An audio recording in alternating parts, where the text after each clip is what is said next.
Hello again. A quick look around the internet on sites which deal with political issues or racism will soon reveal something very curious.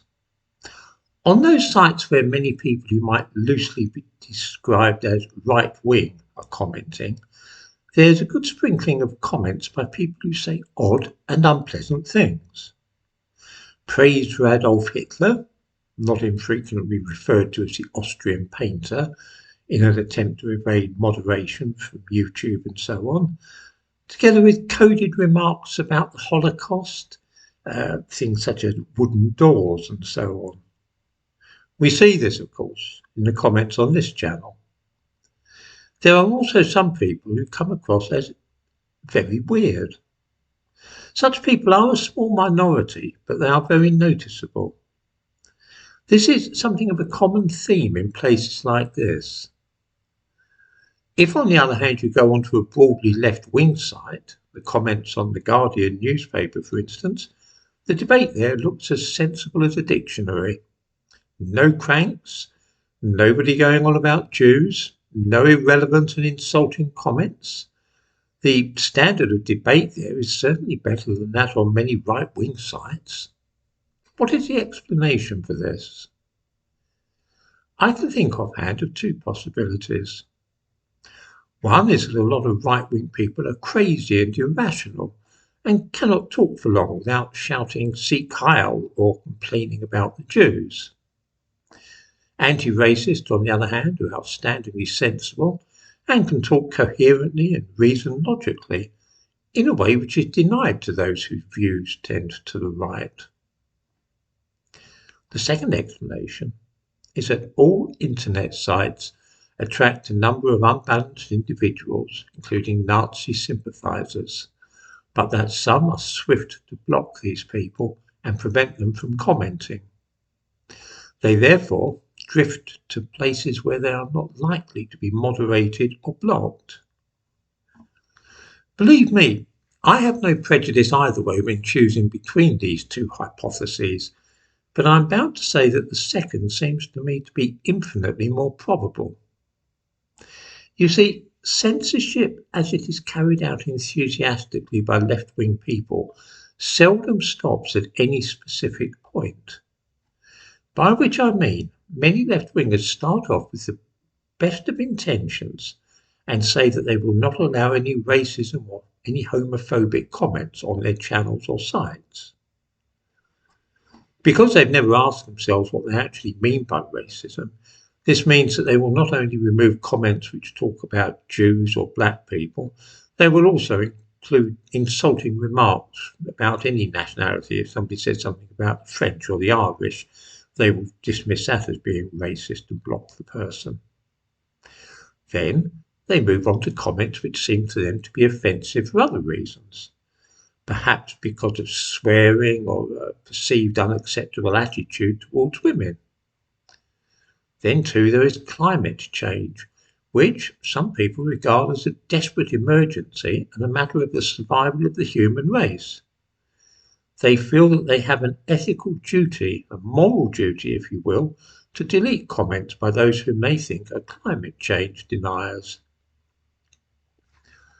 Then they start getting irritated with some people who ask awkward questions and delete their comments too because they are off topic. From there, it's only a short step to deleting comments from people because you think that they are right-wing, or just because they annoy you, or they sound boring, or their comments are too long and detailed, or a host of other reasons. You see, censorship of this kind is open-ended, and it is also highly addictive to the extent that once you begin doing it, it's very hard to stop. The result of all this is that left-wing and anti-racist people who are engaged in moderation end up with a comments page which is beautifully curated. It's all completely coherent and sensible, every comment pithy and to the point, nothing irrelevant, and what's more, nothing deviating from your favoured narrative. It looks really tidy and a model of reasoned debate. Many right-wing types, though, have almost a fetish about free speech and they refuse to moderate anything at all on sites they are running, whether these are YouTube channels or anything else. They simply allow anybody at all to say whatever they please, no matter how mad or offensive. This has two consequences. The first is that a number of mad people will start to hang out in the comments of such relaxed and moderation-free places, and they will duly rave on about Hitler and the Jews without anybody stopping them. This happens here, of course, although every single person commenting here knows perfectly well how I feel about the Holocaust, Zionism and so on. I don't think anybody in his or her senses could possibly think that I'm sympathetic to that type of person. They come here not because they see in me a fellow spirit, but because this is an open forum where anybody can say literally anything they please. Trust me, this is an increasingly rare thing on the internet, and I know that it winds up some people here. I'm often urged in the comments here to delete or block some people for various reasons. If you want to see an example of how moderation produces a beautifully tidy narrative with no dissenters, then you need only look at the Guardian newspaper. Their moderation policy, to which I give a link in the description to this video, is a classic case in point.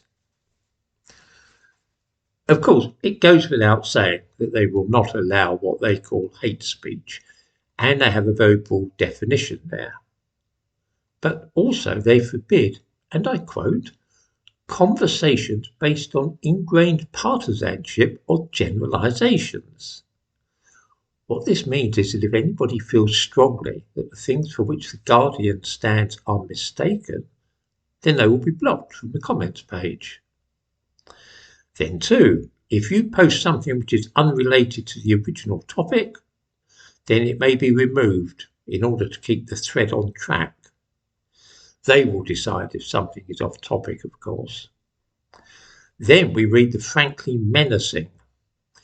Participants who seriously, persistently or willfully ignore the community standards, participation guidelines or terms and conditions will have their posting privileges for all the Guardian community areas withdrawn. As a matter of fact, this happened to me a couple of years ago, and I'm still blocked from commenting on The Guardian. What happened was they ran a piece on climate change and how there is general scientific consensus on the matter. I simply posted a comment quoting a scientist on the subject of signs of the coming ice age in 1974 and suggested that there was something of a consensus there too. Bang, my feet did not touch the ground, and since then I've been banned from commenting on The Guardian. This then is why right-wing sites sometimes resemble loony bins in comparison with the calm and measured tone of The Guardian's comments. It is because some people, and I am one of them, believe strongly in free speech and detest censorship in all its manifestations.